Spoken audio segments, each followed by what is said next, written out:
The 8 woes against the Pharisees, from Matthew chapter 23, verses 13 to 39.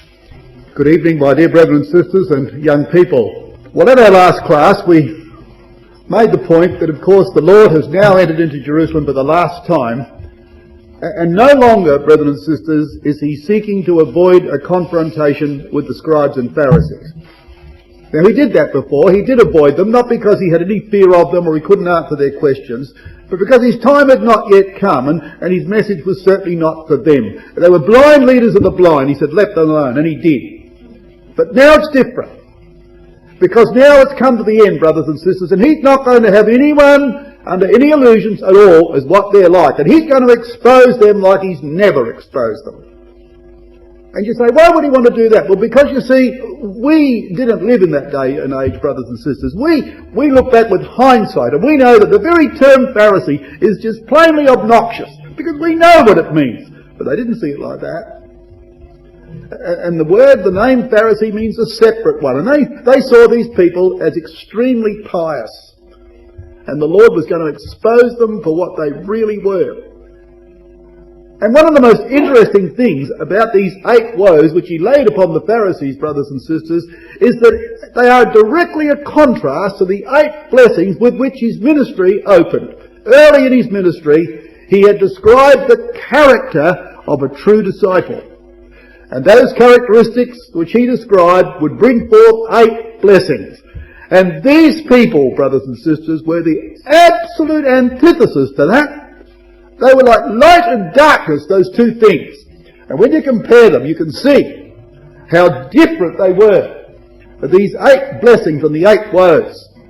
His disciples were to be poor in spirit. These people were haughty in spirit. The disciples were to be mourners, but these people were contented with life. The disciples were to be meek, but these people were proud. Disciples hunger for righteousness, but these people never had a hunger. They didn't have to have any hunger. They said they were righteous. Why hunger for it? They were self-righteous. Blessed are the merciful. These people neglected mercy, didn't they? Blessed are the pure in heart, but these people were outwardly pure. Blessed are the peacemakers, but these were the murderers of the Son of God. And he says, blessed are ye when ye are persecuted for righteousness' sake. And these were the persecutors. Now, you couldn't not get a greater contrast in characteristics than at the beginning of that ministry and the end of the ministry. And you know, brothers and sisters, as the Lord exposed those Pharisees for what they really were, the language which is used in this section of the word is so reminiscent of the discourse on the Mount, that the true disciple would look at that and say, hey, he's telling me to be opposite to that. And whilst they had him in their midst as the great example of moral purity, brothers and sisters, they would see by stark contrast just how pure that really was, because there is exactly the opposite. And it's interesting, isn't it, when you view it like that? And you can see, therefore, that even the Pharisees, with all their wickedness, played their part in displaying characteristics which were hateful to God. And seeing that, brothers and sisters, we ought to eschew that and to veer away from those attitudes, because Phariseeism, Judaism, is as native to the flesh today as it ever was then. It's got a name called Judaism, which simply means the Jews' religion. But brothers and sisters, it is absolutely native to our flesh to act in a pharisaical manner. And so we need, therefore, to see these characters. They're all in us. We need to be aware of them and to avoid them and to follow those characteristics of course, the true disciple of the Lord. 7 times he names them hypocrites in this section. Isn't that interesting? Just 7. They were perfect hypocrites. 7 times. And the word hypocrite simply means a play actor. He's putting on a show. He's not really, what you're seeing is not what you're getting. He's different underneath. It's a charade. It's a vaudeville. That's what a hypocrite is, brothers and sisters. And 7 times he called them that. And he told these people in verse 13 that they had not only refused to enter into the kingdom of heaven themselves, He says, you've shut up the kingdom of heaven against men, for you don't go in, and you won't suffer people who want to go in to go in. And we know how they did that. They took away the key of knowledge. How they did that is he told them before, you have taken away the key of knowledge. He told that to their scribes. And you know, when a scribe, as I pointed out earlier, graduated in the school of the rabbis, he was given a literal key as a symbol of his graduation. And it was called the key to the treasures of scriptural knowledge. That was a Jewish tradition. So he had a little key. Keys to the treasures of scriptural knowledge. And Jesus said, you've locked the place up by your teaching. You've shut the door. People cannot get in there. You don't go in and you won't let anybody else go in. But you know, brothers and sisters, that's not the only way they shut people out. They deliberately did it. You know that? Look, in Galatians chapter 4, the problem in Galatia was Judaism. Pure and simple. And look what happened here.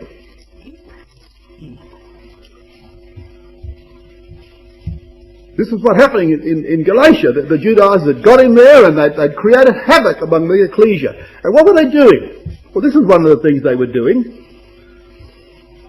In verse 16 of Galatians 4, Paul says, am I therefore become your enemy because I tell you the truth? Now, speaking of the Judaizers, he said, they zealously affect you, but not well. Yea, they would exclude you, that you might affect them. Now, the word affect in the Greek, brothers and sisters, it means to gush over somebody, really make something of somebody. And the RSV renders that last sentence like this. They want to shut you out that you may make much of them. They want to shut you out that you will make a fuss over them. And they deliberately did that.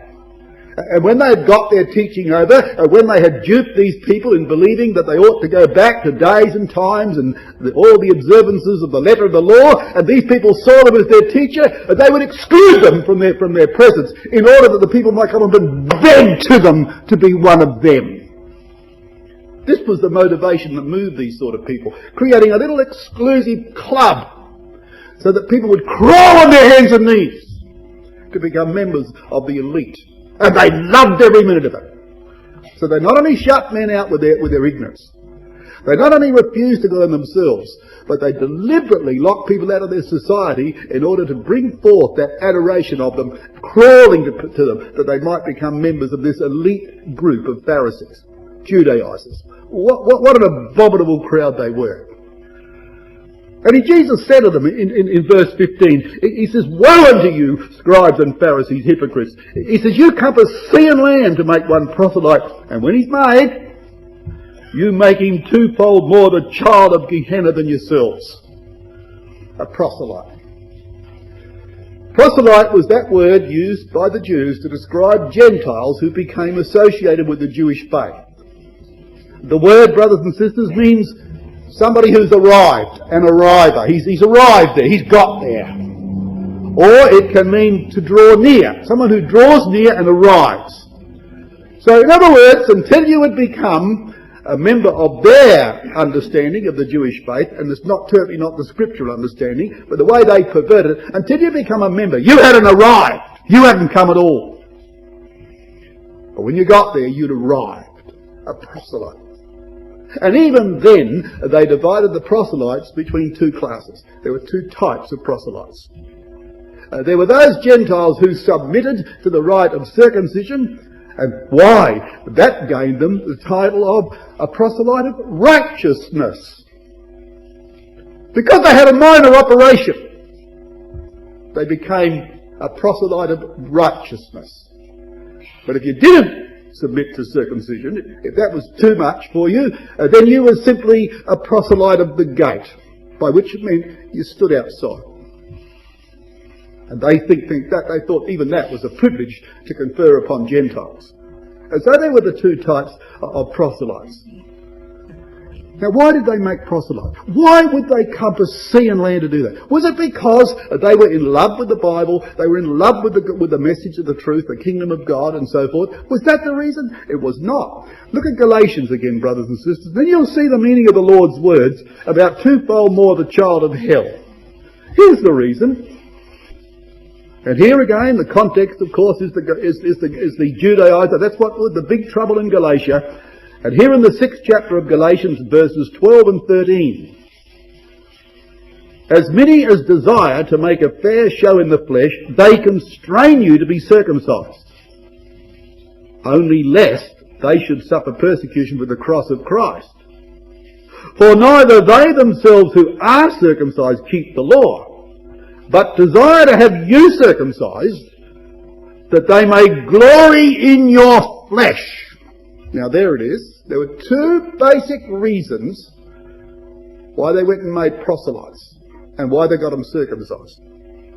First of all, they had to get these people circumcised, because if they didn't, then they would be persecuted by their fellow Jews. So it was a question of self-preservation first.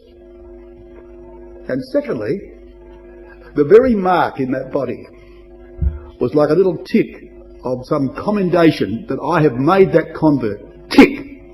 A little mark of circumcision in his body was like a tick against your name. It was to put to your credit. And so they'd be going around and saying, see that Gentile over there? You know he's been circumcised, don't you? Was he? How did he submit to that? Oh, I taught him. I got him to do that. See, it wouldn't have been easy to get a Gentile to do that. There were many reasons why he wouldn't want to do that. The chief amongst, of course, he was treated with contempt by the Jews, and he wouldn't want to become one of them unless he could be converted. And when he was converted, it was an achievement. And they gloried in the fact that his flesh had an operation in it.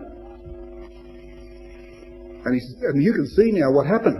That when that person was taught and they were circumcised, that they would glory in their flesh, what that Judaizer was doing was making that person an imitation of himself. Wasn't he? He would teach him as he thought. And he would implant into his mind and into his heart and his character exactly the same things which is in his own body. And so the proselyte became twofold more the child of hell. You and him. Because he's nothing but an imitator of you. He's a mirror of your own attitude. And that's true, brothers and sisters, of anybody we teach the truth. We get someone to teach the truth, we teach them what the Bible says about the truth.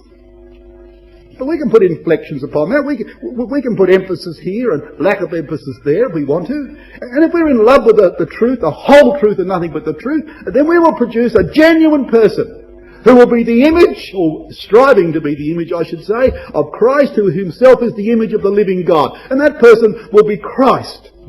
But we can also, if we're not careful, imprint upon that person our own thinking, our own image, our own understanding as it is. And that person can become just like us. And we don't want them to be like us. We want to be like Christ, and we want them to be like Christ. And these people were going around saying, see that chap over there? I got him circumcised, and you can guaranteed think exactly the same as that Pharisee. And he became twofold the child of hell than that Pharisee himself. And you know what, brothers and sisters? Do you know that became a problem in the Jewish race?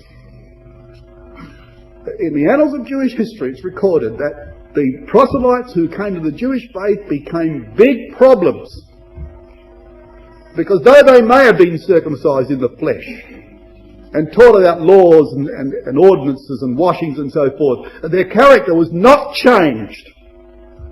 And it became a disgrace among the Jewish people, so that they were called by these titles: the leprosy of Israel, a son of death, and of all things, the child of hell.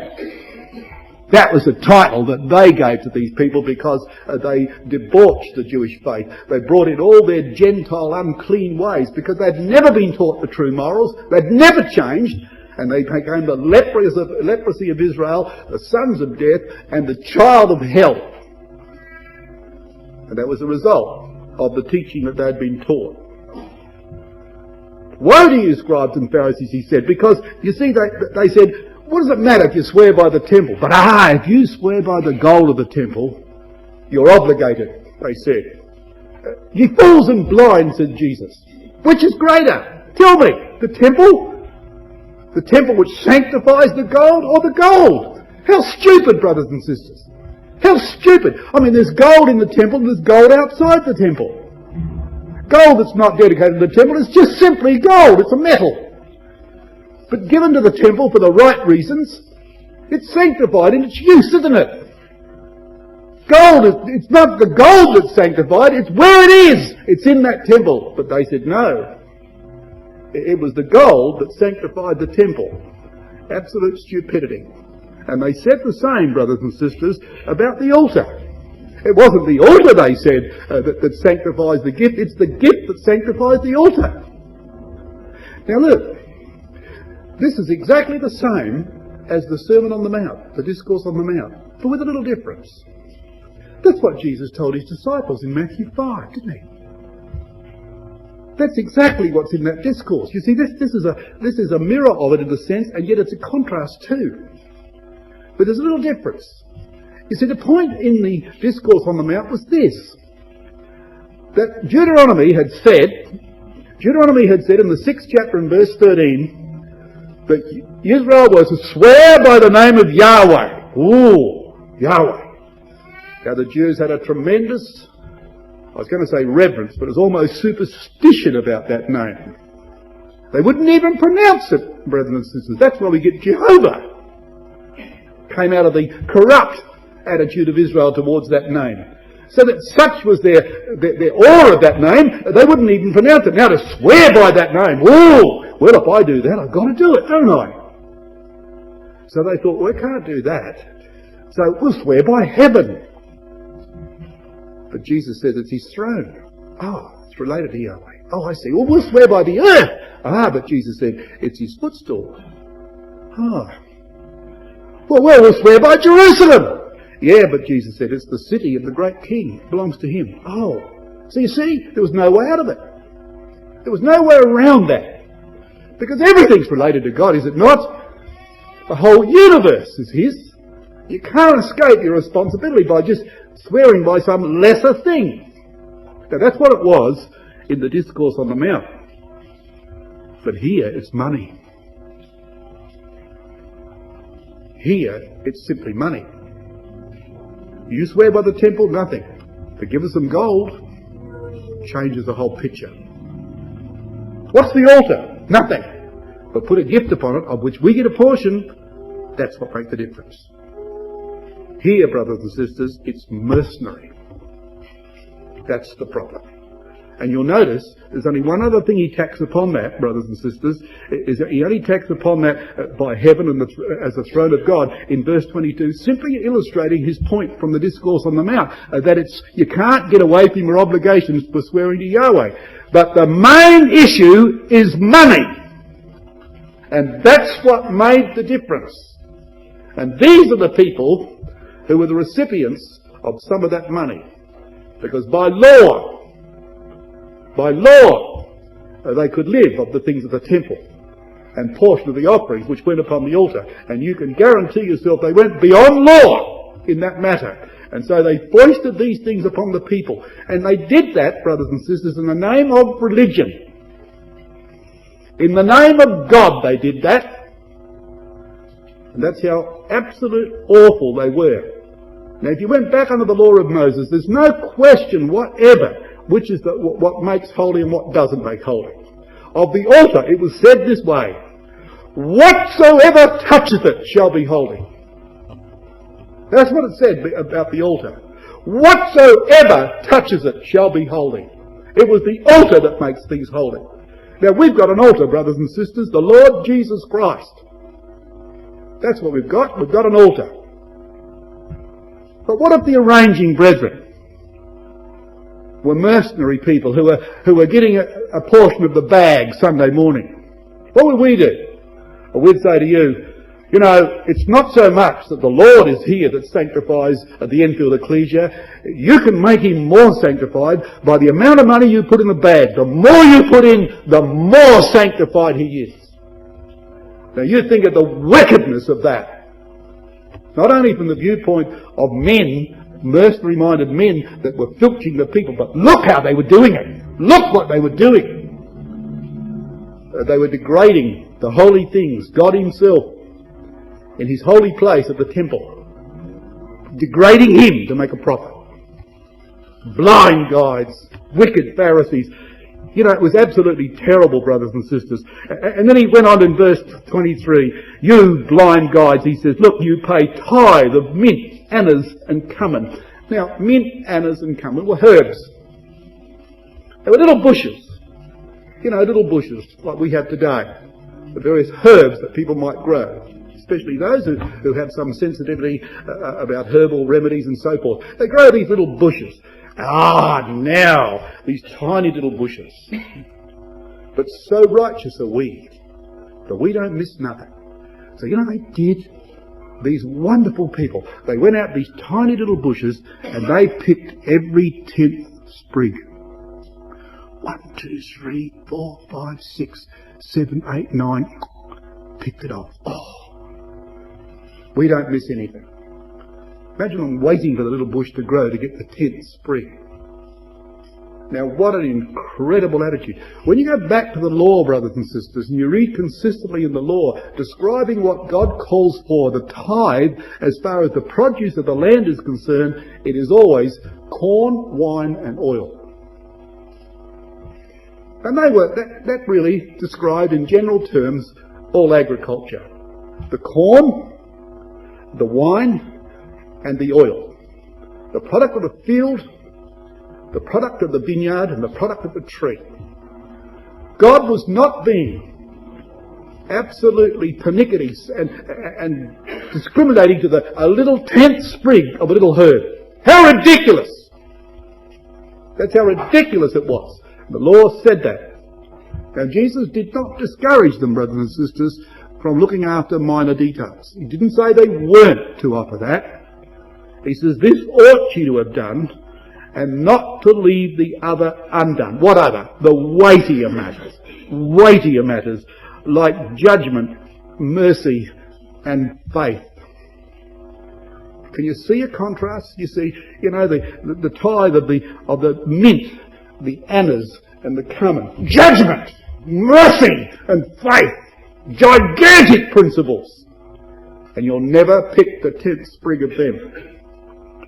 You'd never go near the principle of judgment and try and find the 10th sprig of that. It's incredible, brethren and sisters.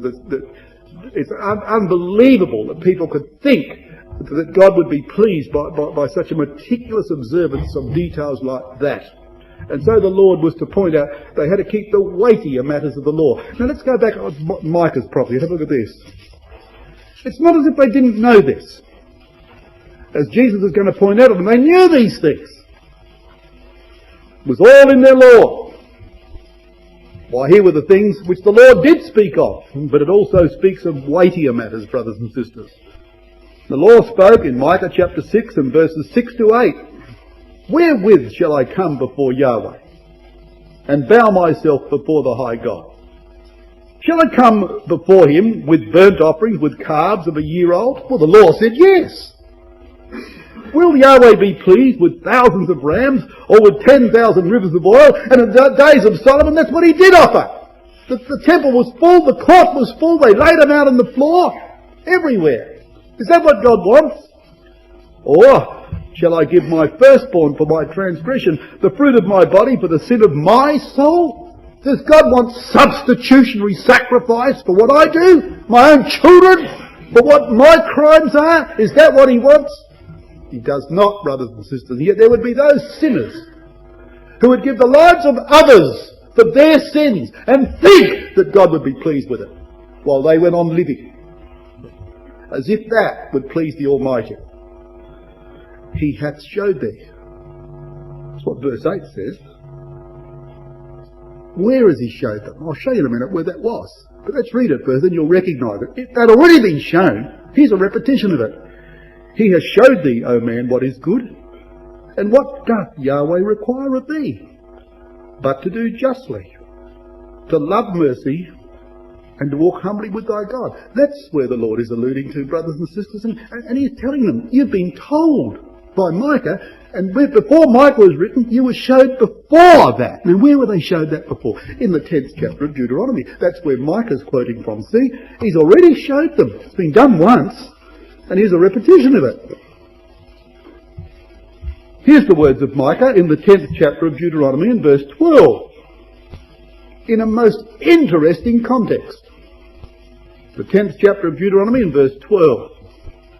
And now, Israel, what doth Yahweh thy God require of thee, but to fear Yahweh thy God, to walk in all his ways, to love him, and to serve Yahweh thy God with all thy heart and with all thy soul? He hath already showed you, and they are almost the words of Micah, isn't it?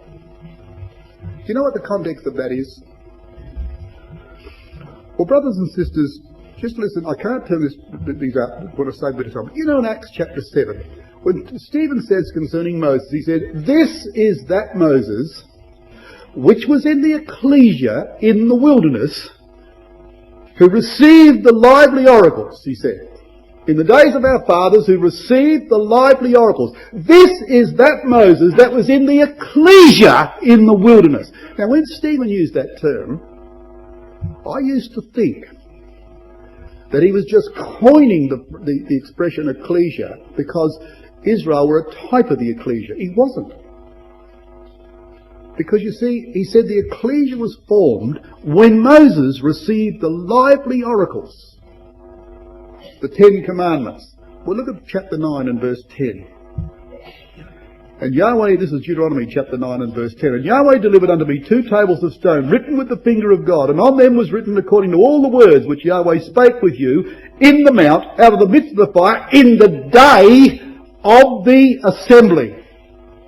Quahal in the Hebrew, almost identical to the meaning of ecclesia. In the day of the assembly. When was the ecclesia formed? At Mount Sinai, when the law was given. Look at chapter 10 and verse 4. Look at the context.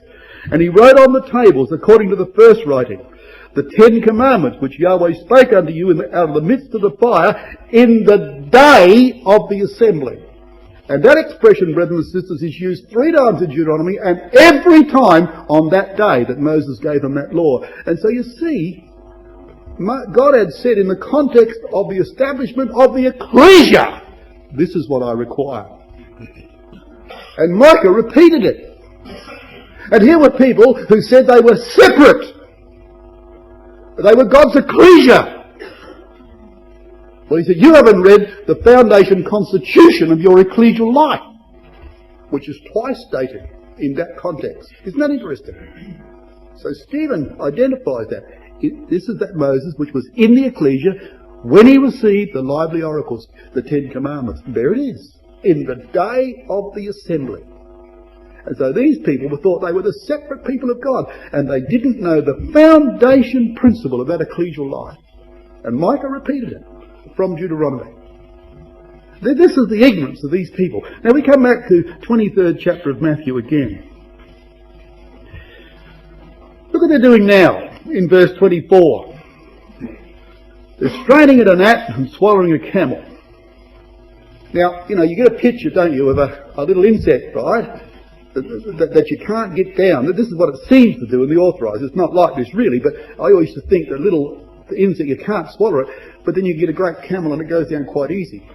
But really, when it says you strain it at a gnat, it really means to strain out the gnat. You're straining it out. That's the Greek term, means to strain out. And the RSB, RB, a lot of other reliable translators translate that. They strain out the gnat. And what they would do is that when they reap the vintage, of course, and they trot out the grapes, there'd be a lot of impurities in that. So when it came to pouring off the liquid from the husks and the skins and so forth, and separating from the seed, they would get the finest of sieves, the finest of sieves, because they could not have a little insect in the purest wine, which they would use in the temple services. Now Jesus said, watching them do that, oh how careful they were.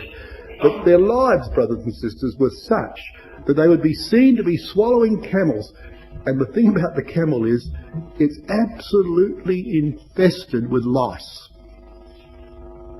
A filthy brute, absolutely infested with lice. And whilst they would be straining out little gnats out of the wine, their lives would be seen as taking it down with no problem whatever. All the corruptions and everything else in the world that they couldn't care less about in their lives, but ever so careful that people see them doing the right thing when they're straining the gnats out of the wine. But this camel, lice-infested, flea-infested creature, he said, you swallow that. And isn't it true, isn't it? It's easy, brothers and sisters, to appear to do the right thing. But our personal lives can be an absolute disgrace, can't they? And we don't want anybody to know that. And that's what he was on about. And he called them in verse 27, woe to the scribes and Pharisees, they're like whited sepulchres. Well, you know what they did? A month before the Passover. The month Adar was the 12th of the Jewish months. Of course, Abib followed, which was the Passover month. And on the 15th of Adar, just about a month before the Passover, they went around all around Jerusalem and out through the land, painting graves. You know, painting graves so that people could see where they were. Because you see, Passover time, Josephus, a contemporary historian, says there would be something like 2 million people come to Jerusalem. That's a lot of people. That is a lot of people. And of course, Jerusalem would not have been a big city. I suppose by comparison, Adelaide, excuse that, Johnny Elton, will you? But by comparison, it'd be a smaller city than Adelaide, and we've only got 1 million people here. And it'd be much smaller than this place, and there's 2 million there, so that you know, you'd just about tread on every inch of ground, wouldn't you? So we've got to go around painting gravestones, painting sepulchres. Because we can't touch a sepulchre. Because if we do, we're cancelled from the Passover. We get cancelled out. And Jesus said, you're the greatest white or sepulchres I've ever seen. And they went around. The scribe were dressed in white. That was the robe of the scribe was absolute pure white. The Pharisees added, of course, the various colours and decorations. But they had basically white garments with the colours, but the scribe was pure white. And they were full of dead men's bones. Absolutely full of dead men's bones. And they thought they wouldn't touch a grave. But you go near one of those scribes, brothers and sisters, you could shake him by the hand and put your hand around if you want. It wouldn't hurt you as far as that's concerned. But you take up his ways and you'd be as filthy and as unclean as any of those bones in those sepulchres. You'd be worse. You'd be a living corpse. Because he'd poison your mind. He'd poison your attitude. And you'd become self-righteous and contemptuous of others. You would hate the good. And you'd become mercenary, you'd become vile, you'd become violent. Absolutely everything contrary to sound doctrine you'd become if you took upon him his ways. And he went around in white. You know, I was struck when we went to Rome and they took us into St. Peter's Cathedral.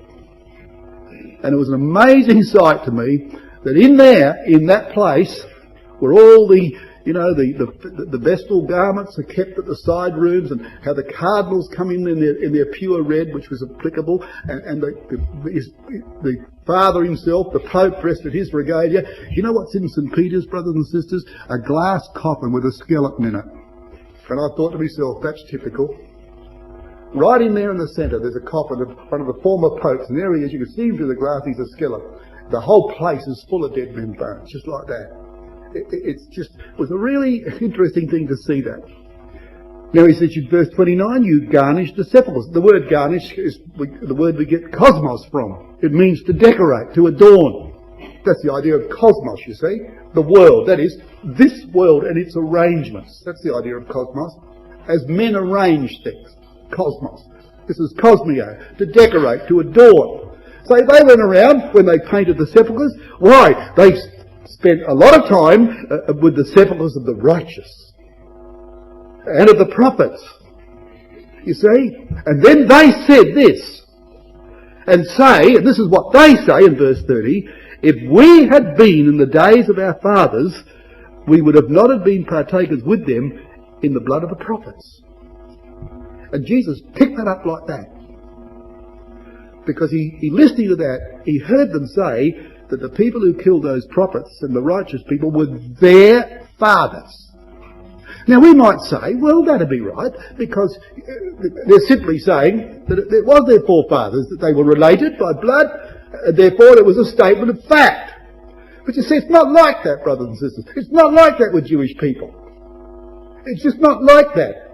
You see, they have this national psyche. It's something that we can't understand. But you see, they identify with what their fathers did. It's a national way with them. That they take upon themselves, that they accept responsibility for what their fathers do. Look at Ezekiel 18. The fathers have eaten sour grape and the children's teeth are set on edge. It's part of their national psyche that they identify with the family patrimony. They identify with that. And if they don't want to, they don't own them as fathers. But they own them as fathers. And by doing that, they identify with all their fathers have done. He says, you're witnesses to yourselves. He says, you are the children of them. You said it. You said it. I didn't. He said, you did. They said, if we'd have been the days of our fathers. Well, he said, you fill up the measure of your fathers. All they were doing was topping it up. You see? And the recognition, brothers and sisters, that they were part of that national identity. They were just topping up what their fathers had done. They weren't starting in their own lives and starting from the bottom. They were just topping up what had gone before, and they were the living witnesses to what they'd said. And they identified readily with their forefathers. Now, isn't it interesting? Isn't it interesting that if they'd have truly identified with their forefather, singular,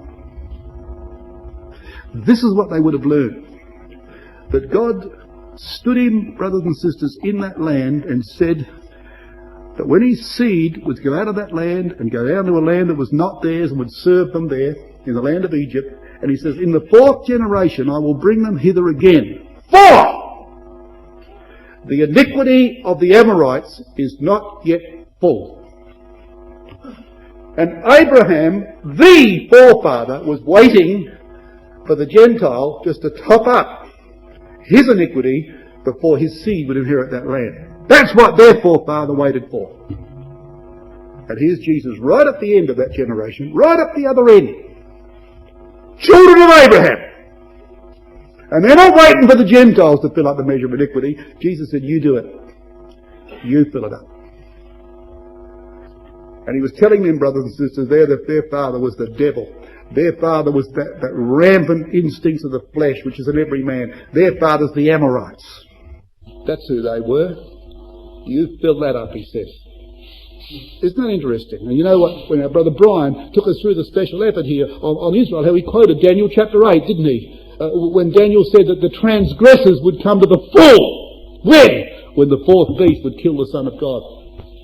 When he would magnify himself against the prince of the host. When the Roman beast, the fourth beast, would take the prince of the host and crucify him, then the Jewish people would fill up the measure of their fathers. That's what the prophecy said. And here it is again here. They're a generation of vipers. As I said, their father was the devil. That's a reference back to John chapter 8. And he says, how can, in verse 33, he said, how can you escape the damnation of hell? Damnation of hell? Gehenna, we know what that was, the rubbish dump. Down the southern wall, over the southern wall of Jerusalem, in the valley of Hinnom. Interesting, brothers and sisters, that many years ago, when the Pope was to visit Jerusalem, one of the rare visits that the Pope ever made to Jerusalem, when that Pope, I forget who he was now, as he visited Jerusalem, they built a main road for him that he might come into the city of Jerusalem. You know where they built it? Right along the valley of Hinnom.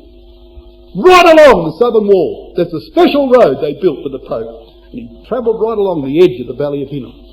Yeah, it's interesting, isn't it? But here these people, he says, look, how can you escape the damnation of hell? Now, who is this rubbish dump reserved for? What sort of people? It was a symbol, wasn't it, of the destruction of the impurities, wasn't it? All the garbage and all the rotting corpses. But it speaks of a certain type of person.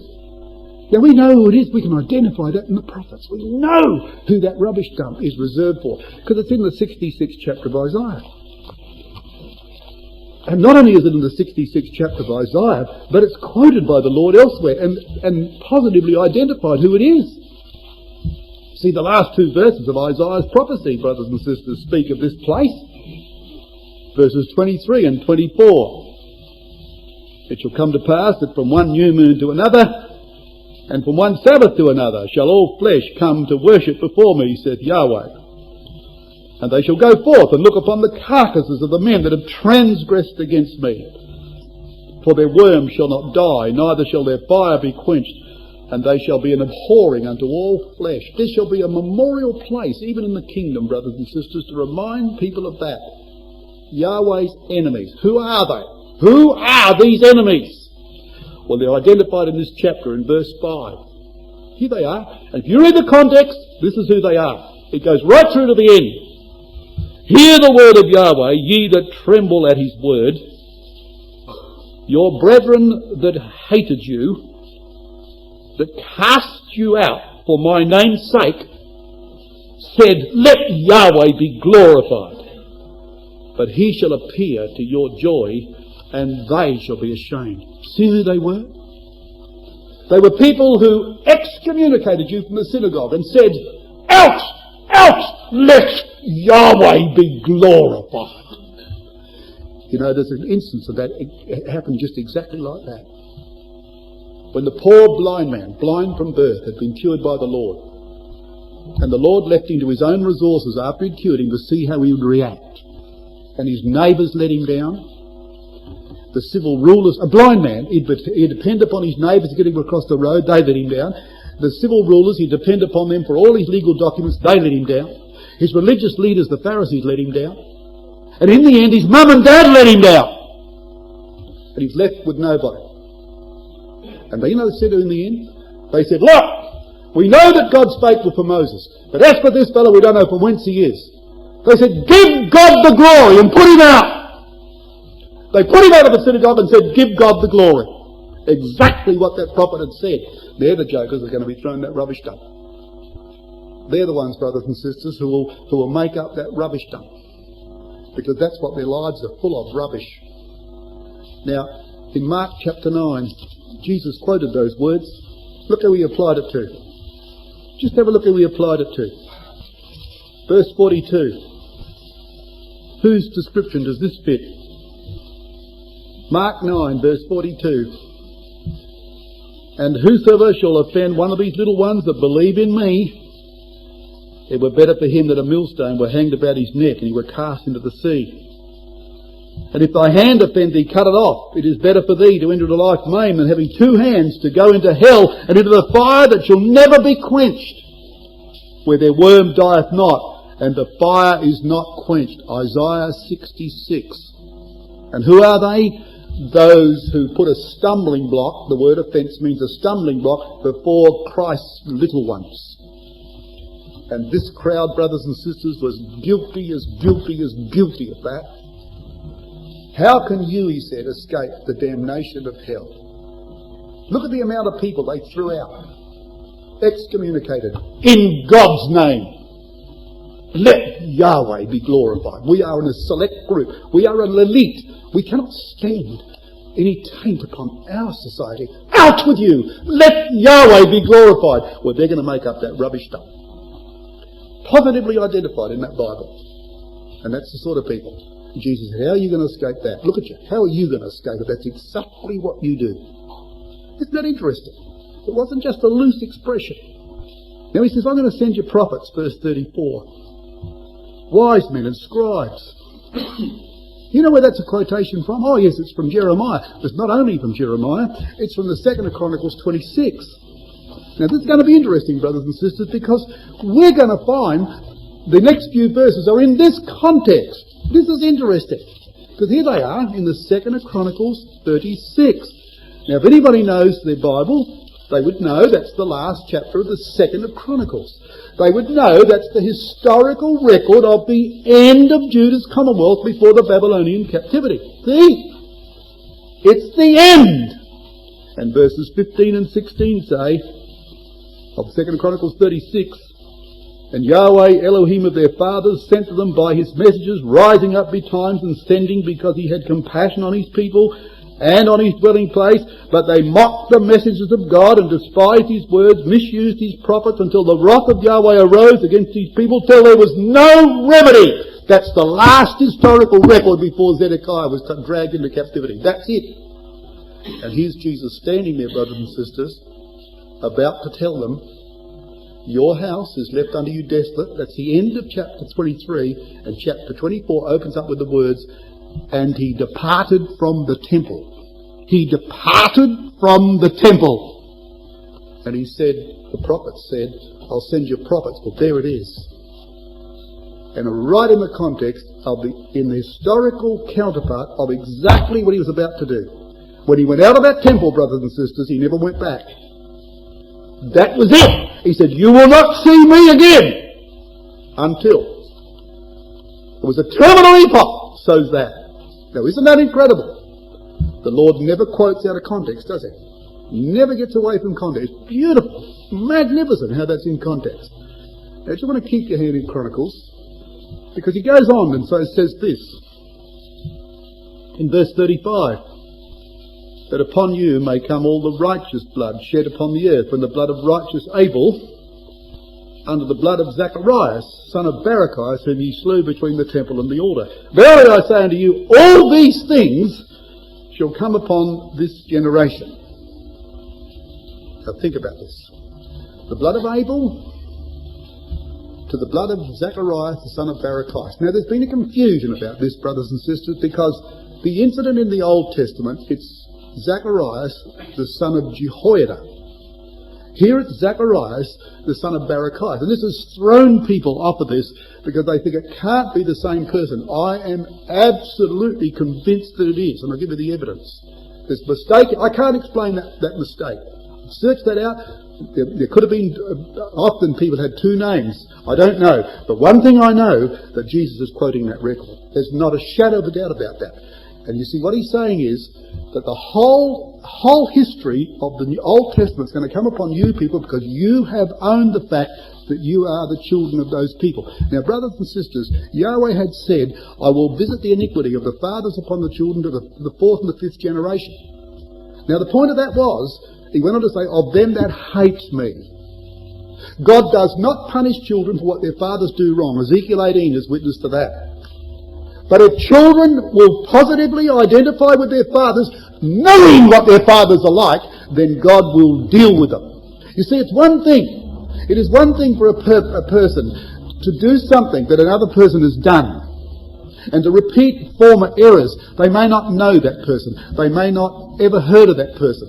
And though they may perpetrate the same crime, they might not be aware of it. But you know what your father's like. You lived with him, you were brought up with him, and he brought you up as a child. And if ever anybody knows what their parents are like, it's their children. And when they said they called them our fathers, they did that in full knowledge of what their fathers were like. So Yahweh's not unjust. They were imitating crimes that they knew were crimes. And the whole of the Old Testament, from Abel through to this incident in the 2nd of Chronicles 24. See? 2nd of Chronicles. Now, why 2nd of Chronicles? Well, you see, brothers and sisters, the 2nd of Chronicles is the last book in the Jewish Bible.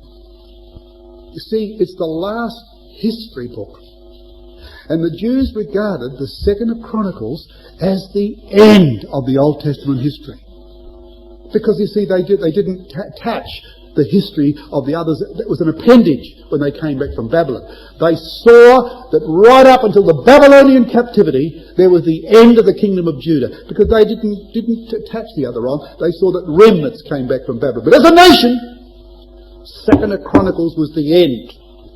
And it's in 2nd of Chronicles that this record is found of this man that was killed between the temple and the altar. Now keep your hands in Matthew and come back to 2nd Chronicles 24. Now look at this. Verse 19. Yet he sent prophets to them. That's the context the Lord is in. At the end of verse 22, for that murder, it says, Yahweh look upon it and require it. Luke, in his Gospel records, brothers and sisters, in chapter 11 and verse 51, quoting that incident, says, his blood is that you shed the blood of Zacharias, and his blood will God require of this generation. Now, if that's not a quotation, I'll eat it. His blood, he's talking about the blood of Zacharias, God will require it of this generation. Yahweh looketh upon it and require it. Now, there are two positive identifications of that record. But look at this. Look why they killed him. or why they shouldn't have killed him. Verse 22. Thus Joash the king remembered not the kindness which Jehoiada his father had done to him, but slew his son. And Jehoiada, brothers and sisters, his name means to know Yahweh. And because Joash the king did not know Yahweh or his goodness, he slew his son. Now look at that context.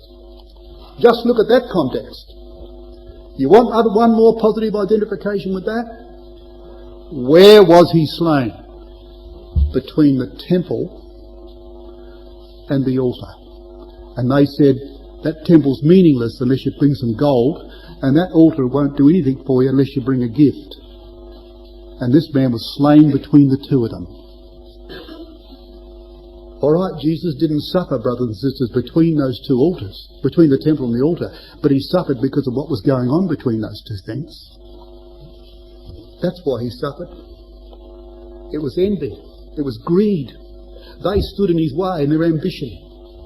And their ambition was between the temple and the altar. Bring me gold for that one and a gift for that one. And that man died in the middle. And he was the son of a father that had showed great kindness to them, whose name means to know Yahweh. And God would require of that generation, brothers and sisters, the blood of that man. Not because they were guilty of that particular crime, any more than we're guilty of Adam's sin. We're not guilty of Adam's sin. But we know Adam. He's our father, isn't he? And we know him, brothers and sisters, because we've lived with him for all the days of our life. We've lived with him because we got our nature from him. And if we will perpetrate his crimes, then we identify with him. We're the true sons of Adam. And they know what their fathers had done. They knew about that incident. They knew it was in the last historical book of the Jewish Bible as far as that history was concerned. And here's Jesus standing there, telling them the words of that chapter, as well as chapter 36. And the end had come, hadn't it? And the time of opportunity had gone, brothers and sisters. History's closing. He's about to walk out of that temple. Think about it. Think of the drama of it. He's about to walk out of that place, the end of the matter. But is he going to be guilty of all that? Because they perpetrated those crimes knowingly. Absolutely knowingly. Old Jerusalem, he finished up saying, didn't he? Old Jerusalem. Do you know, Matthew, to gather the poignancy of that expression, here in this place, they say, I'm not an expert on this, but the experts say that here in this place he chooses the pure Hebrew for this. Even when the Hebrew is used, it's not always exactly as it is in the Old, but they say here it's a peculiar sense, peculiar type of the Hebrew for Jerusalem. I don't know, I can't prove that, but that's what the experts say. Oh, Jerusalem, Jerusalem, with all those Hebraic expressions that really mean something. You go back to Lamentations chapter 4, brothers and sisters, see what Jeremiah had said over Jerusalem. You see what he said when it's about to be levelled to the ground by the Babylonians. The historical section, you see, isn't it?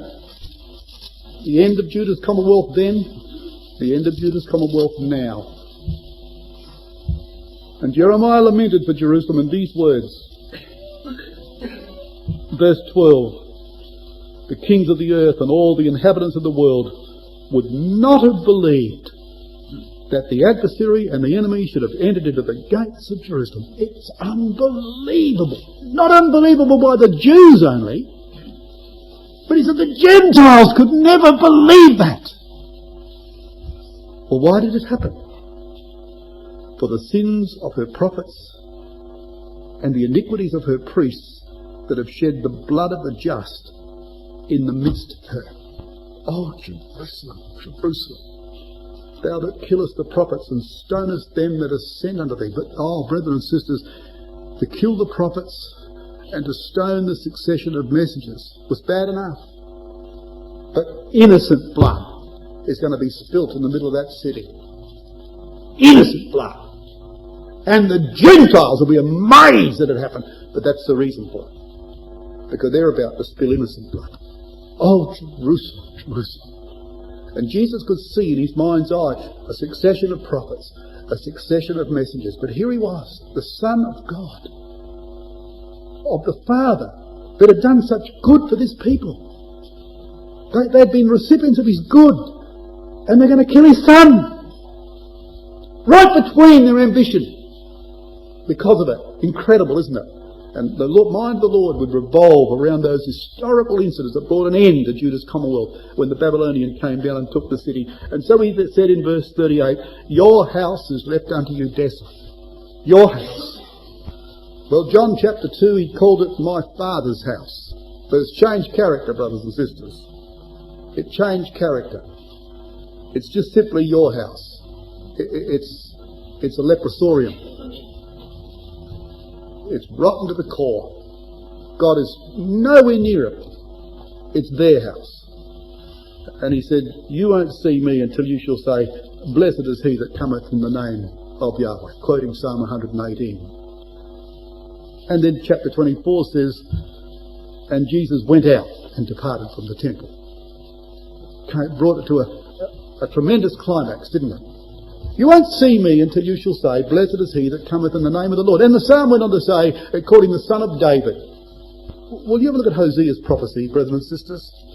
See, they will say that again, blessed is he that cometh in the name of Yahweh. And they'll say it in sincerity and truth. Israel will say it. And Hosea, you know, he points this out in chapter 3 of his prophecy, verse 4. For the children of Israel shall abide many days without a king, without a prince, and without a sacrifice. All things relating to the truth. And without an image, and without an ephod, and without a teraphim. Things relating to idolatry. They'll go without both. And they did. They never had the truth, and they were taken into Babylon because they blasphemed God's truth. And when they came out of Babylon, they've never practiced idolatry since. They've been devoid of both things. Afterward shall the children of Israel return and seek Yahweh their God and David their king. Which of course is another title of the beloved, isn't it? The Lord Jesus Christ. And shall fear Yahweh and his goodness. Look at that, brothers and sisters. His goodness in the latter days.